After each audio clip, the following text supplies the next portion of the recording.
September 2nd. Cold and cloudy. The mountains have snow on them. We started and came over very good roads and went through a town called Provo.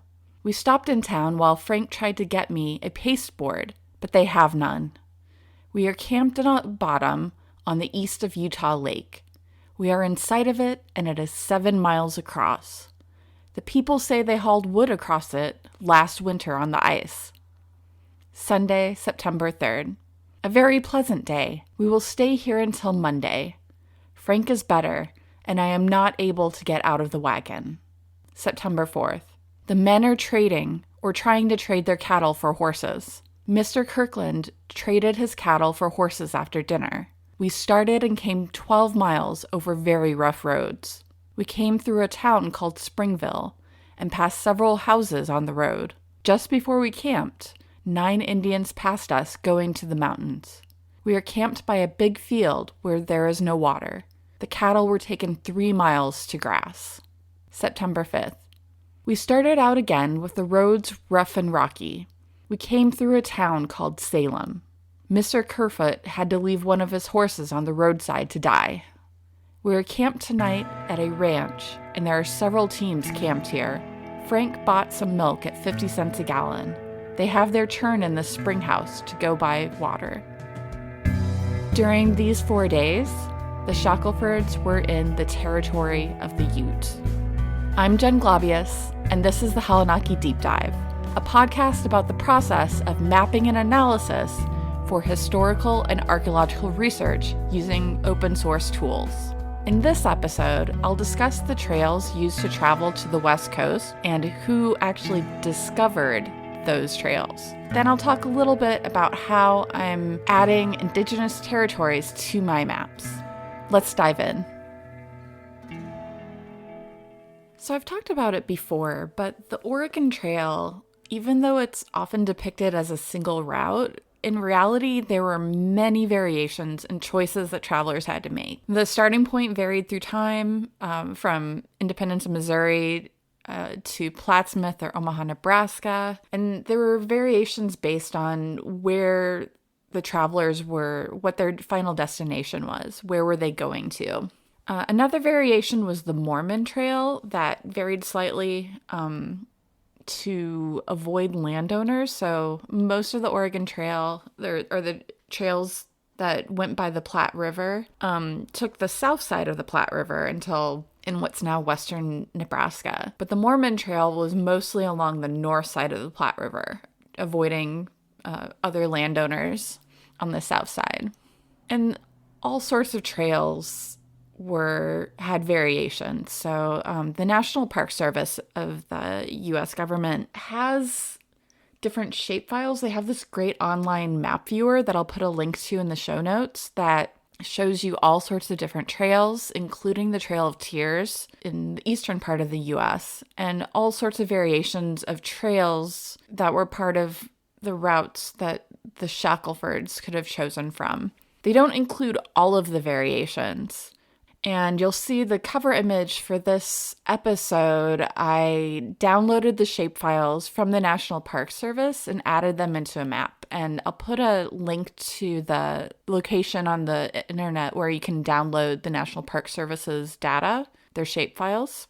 And then, so those various trails are depicted in different colors. And then the black dotted line is the basic route that the Shackelfords took from Missouri. And you can see that it follows mostly the Oregon-California Trail, but takes a slight variation from what the National Park Service has when it reaches after Julesburg, so west of Julesburg in Colorado, and takes a more southern route through Wyoming. And I need to double check that, but I'm pretty sure that's where they went. Some of the California trails, because the Shackelfords were going to California, some of those trails headed west, north of the Great Salt Lake. In other places, there were various trails, including the trail that the Donner Party took in 1846, the Hastings Cutoff, which was new and was not ready for wagon travel and slowed them down to the point where they reached the Sierra Nevada mountains late and then got stuck because there was an early snowfall.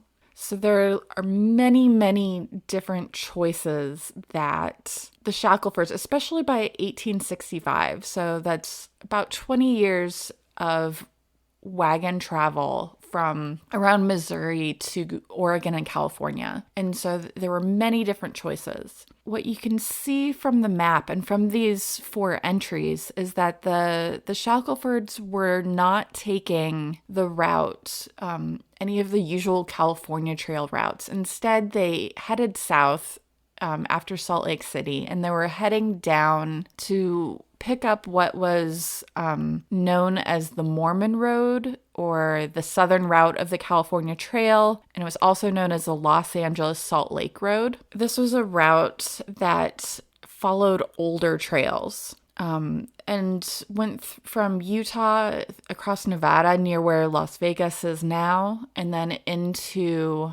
across Eastern California, across the Mojave, which was a difficult crossing, and then into San Bernardino, and then if they wanted to, into Los Angeles. So I don't know why the Shackelfords party decided on this route. Ruth Shackelford doesn't discuss choice of route at all, at least not to this, with respect to the route at this point.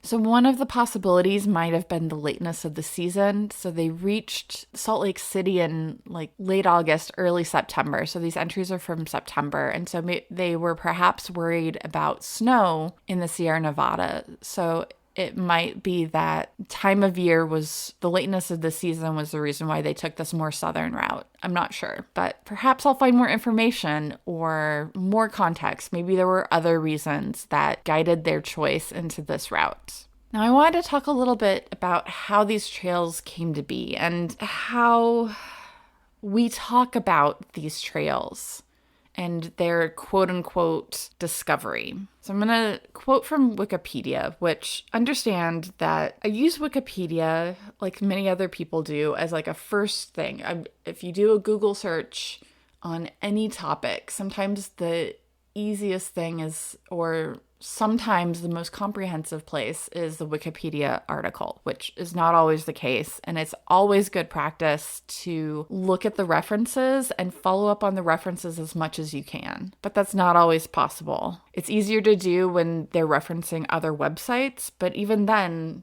it's hard to see it. Sometimes other websites don't provide references for their material. Especially right now when it isn't necessarily easy to access library materials. It's difficult to do certain types of research right now and to be diligent about it. So that's why I'm talking about Wikipedia.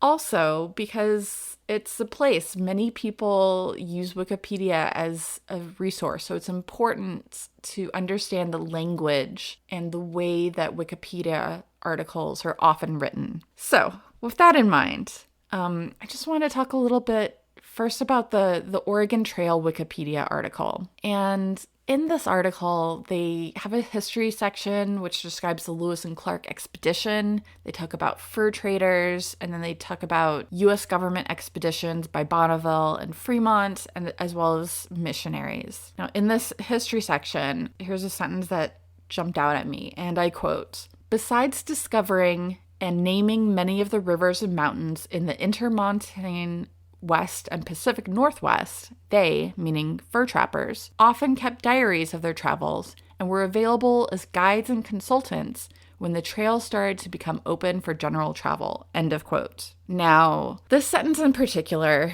and this entire Wikipedia article in general, completely disregards the presence of Indigenous peoples and their pre-existing trails and use of the land. That part about how fur trappers discovered and named rivers and mountains, that part especially, these places were known by Indigenous peoples. And there needs to be a mention, at least a mention of that, if not more work, just rewriting this article. Because it makes it seem like fur trappers, white people, like explored a pristine land where other peoples, Indigenous peoples, hadn't been living, which is completely untrue. So I want you to think about that a little bit. So that's the Oregon Trail Wikipedia article.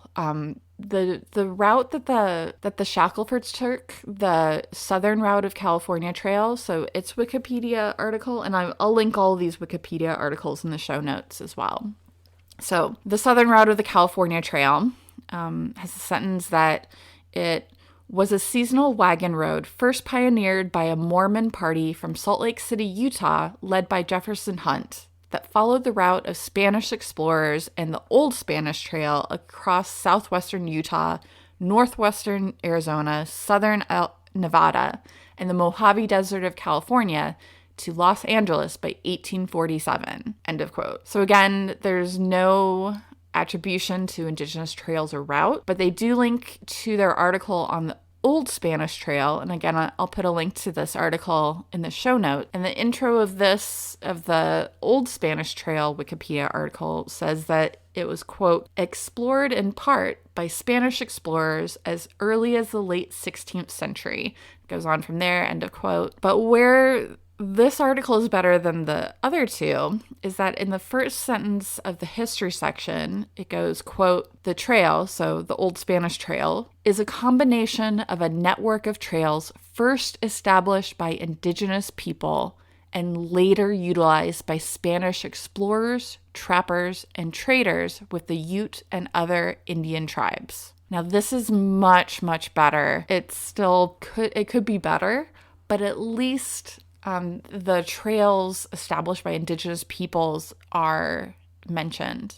Know that Wikipedia has different projects to actually expand the number of articles about Indigenous peoples and customs and things like that. So there's a project in the works, and I'll put a link to that, to actually improve Wikipedia. But there also needs to be work going through just regular articles, like the one, especially the Oregon Trail and the southern route of the California Trail. And they need to do more than just link to articles that actually mention Indigenous peoples. They need to mention Indigenous peoples themselves. So think about that. And just as on this topic of naming places, and discovery. Rivers and mountains and trails were known by Indigenous peoples. They'd been traveling over that landscape for thousands of years. There was trade way before white people arrived. And so it's important that we acknowledge that. And I have a couple of resources, places to look if you're interested in following up on this. And I'll put links again in the show notes. So chapter 1, called Follow the Corn in An Indigenous People's History of the United States by Roxanne Dunbar Ortiz, talks a lot about trade that happened in the United States by Indigenous peoples before white people arrived. And there's also articles talking about what it means that explorers quote unquote discovered or rediscovered the Americas. So there's an article by David Wade James on Medium called Rediscovering the Americas, Exploring the Americas Before Columbus. And it's important to keep in mind that white explorers, whether English or Dutch or Spanish or French, were not discovering a new empty land, but they were exploring a place that had peoples and customs and trails and knowledge. While I was a graduate student at the University of Kansas, one of the professors there was Dr. Margaret Pierce, who's enrolled citizen band of the Potawatomi, and she's a cartographer. She's a wonderful cartographer. And unfortunately, I never took a class with her, but I was fortunate enough to see a talk she presented on her collaboration with Penobscot Cultural and Historic Preservation, where she was working with them on a map, expanding the map of their traditional place names called This Is How We Name Our Lands.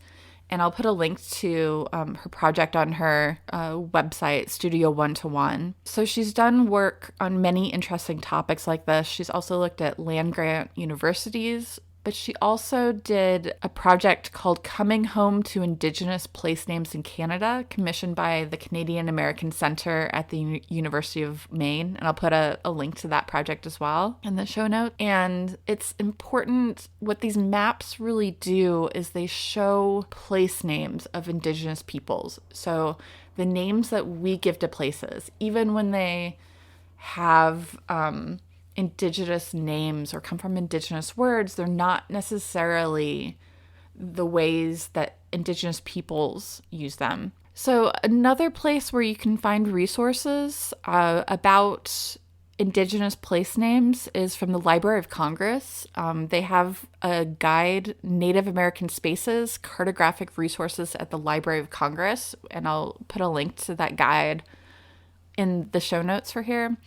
And they have atlases, gazetteers of Native American place names, Native American trails and places as well. Items that are located in the Library of Congress, which unfortunately is not accessible right now during the time of COVID, but it gives some indication of different resources that are out there, which is important. All right, so changing topic a little bit. I talked last time about Indigenous peoples and that it's necessary to include Indigenous territories in maps and when we talk about even travels by the Shackelfords. I want to update you a little bit about the process I'm trying to use to add Indigenous territories to my maps.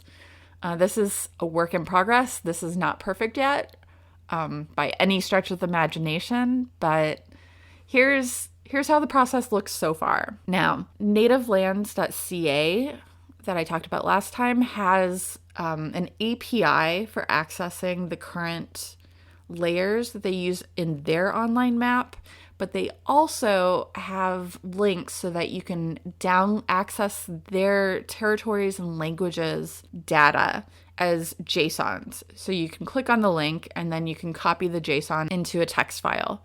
So I'll put a link to their API docs, which include those links in the show notes. So I clicked on the territories links. I'm mostly interested in territories, which opened up the JSON in a browser. I copied all that text, all of the JSON into a text file and saved it as a .json, JSON. And as a JSON, I'm able to open it up in QGIS as a layer by just adding a layer, adding a vector layer. And in the data source manager, you have to make sure that your source type is a file and browse the location where you save that JSON. So that's part one. That's getting the territories maps into QGIS so that their data and the territories are depicted as polygons.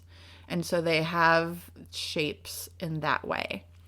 Now, what I intend to do is take all of the points that are places where the Shackelfords passed through or stopped and extract from the territories polygons which territories of Indigenous peoples were in that point location. So I tried to work on that. So I just wanted to get the three main locations for the places mentioned in the four entries I read at the top of the show, in the intro. So there are three places. So Provo, Springville, and Salem. So all towns. So it would be easy, hopefully. So as I hope you remember, I'm entering Ruth Shackelford's diary entries into NodeGoat and tagging places there, which allows me to add verification. So the geonames.org verification for the place, and I can add the coordinates for points, the latitude and longitude. And so this information is already in NodeGoat for those three places, but I wanted to extract that, to download that information and then get those locations for Provo, Springville, and Salem into QGIS. This is more difficult than I thought. NodeGoat has its own visualization systems. You can make maps and visualizations in there, but because I prefer to make my own maps in QGIS for now and possibly using other open source methods later, I'm going to need to be able to extract to download that data. So this is something I'm going to have to work on.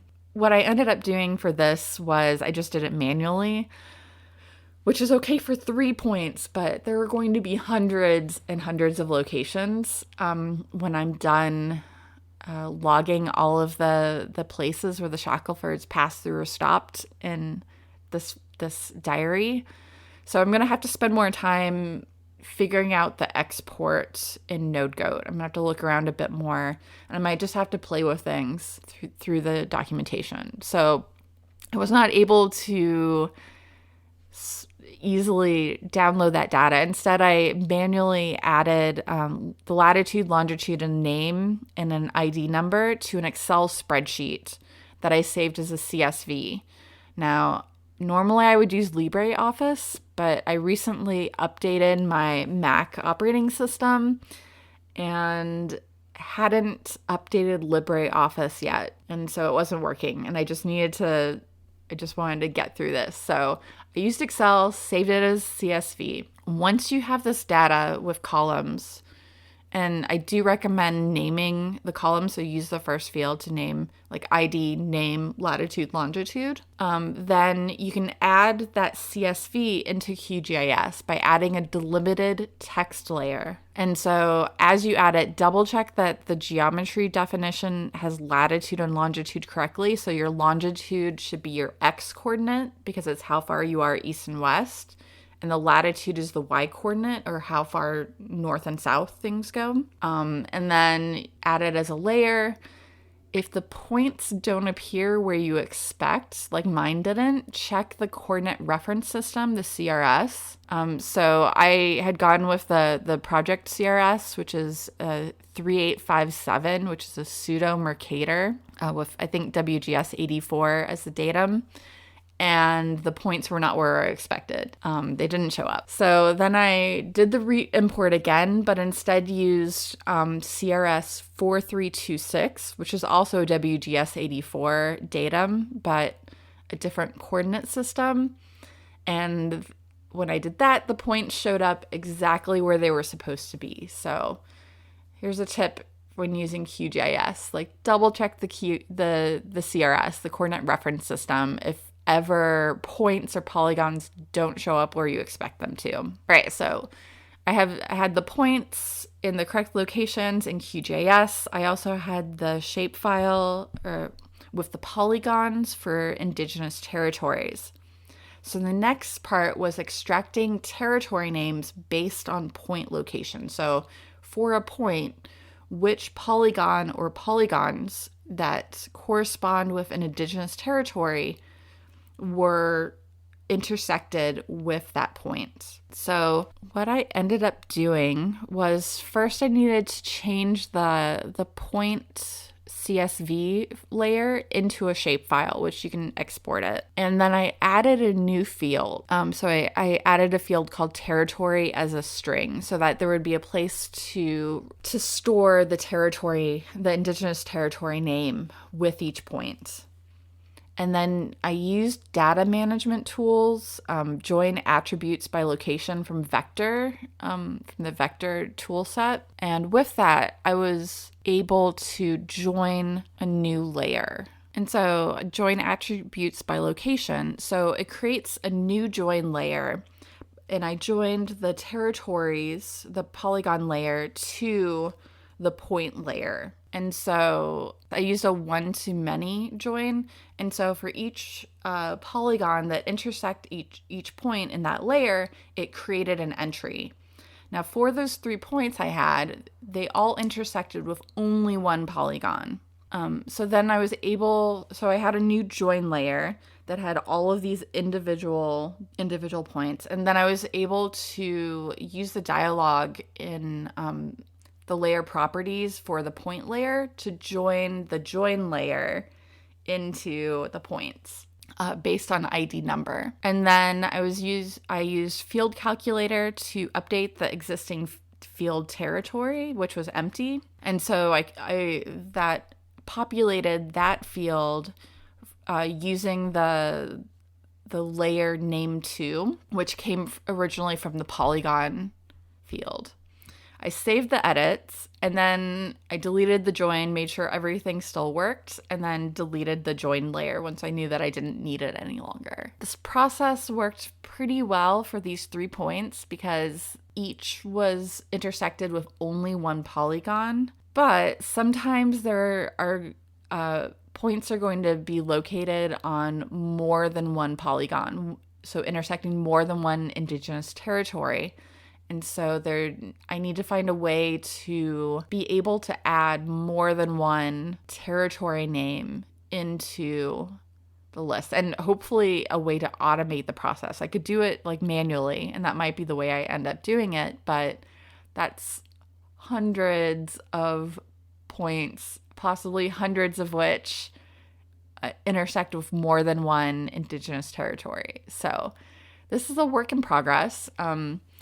I got part of this process from a YouTube video on extracting based on a point location, and I'll put a link to that YouTube tutorial in the show notes as well. If you enjoyed the Hellenaki Deep Dive, please subscribe or leave a review and tell a friend about it. To support the Hellenaki Deep Dive financially, you can become a supporter on Patreon for as little as $1 per month. And at the $5 per month level or higher, you'll get access to exclusive behind-the-scenes content every month.